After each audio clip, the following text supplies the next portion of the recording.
శ్రీకాళహస్తిలో రాజ్యాంగ నిర్మాత అంబేద్కర్ కు అవమానం. పట్టా భూమిలో ఎస్సీలు నిర్మించుకున్నటువంటి అంబేద్కర్ భవనం కూల్చివేత. తెలుగుదేశం పార్టీకి ఓటు వేసి తప్పు చేశాము. మా అంబేద్కర్ జోలికి వచ్చిన తెలుగుదేశం పార్టీకి తగిన బుద్ధి చెప్తాము. మా ఎస్సీలు అంటే మీకెందుకంత కోపం?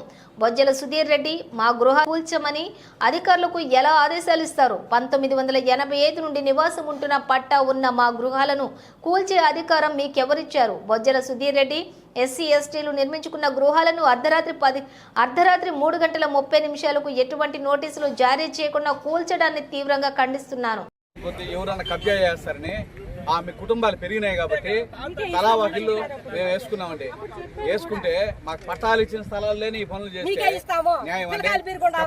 చెప్పండి. అంటే ఎమ్మెల్యే సుధీరన్న గారు మేము కష్టపడి మీకు ఓట్లు వేసాం.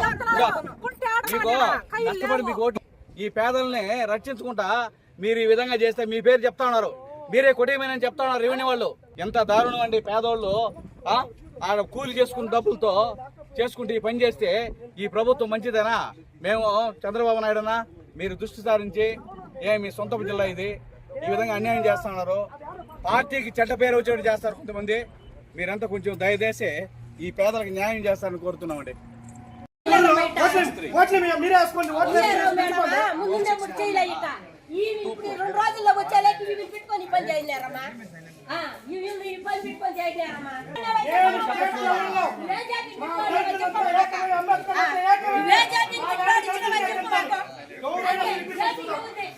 తిరుపతి జిల్లా రేణుగుంట మండలం దీపాలెం పంచాయతీ సంబంధించిన కురకాలువ దళితులు ఇక్కడ సుమారు 43 మందికి గతంలో 1987లో 67 మందికి దాకా పట్టాలు ఇచ్చారు.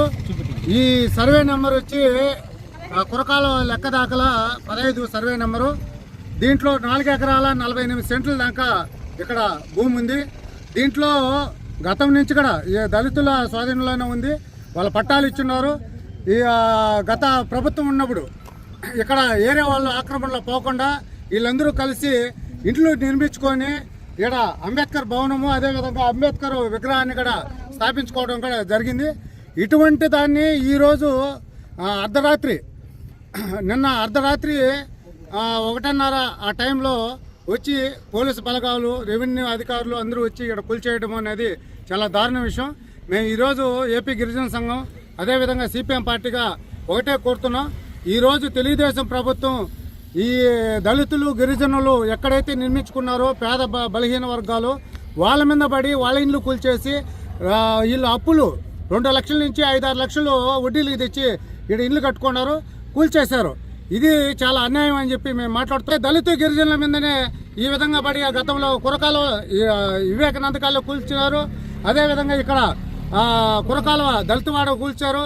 అదేవిధంగా చెంగారెడ్డిపల్లి ఎస్టీ ఎరుకులు దళితులు వాళ్ళని ఇల్లు కూల్చేయడం జరిగింది. ఇంత దారుణమైన ప్రభుత్వాన్ని ఎక్కడ మేము చూడలేదు.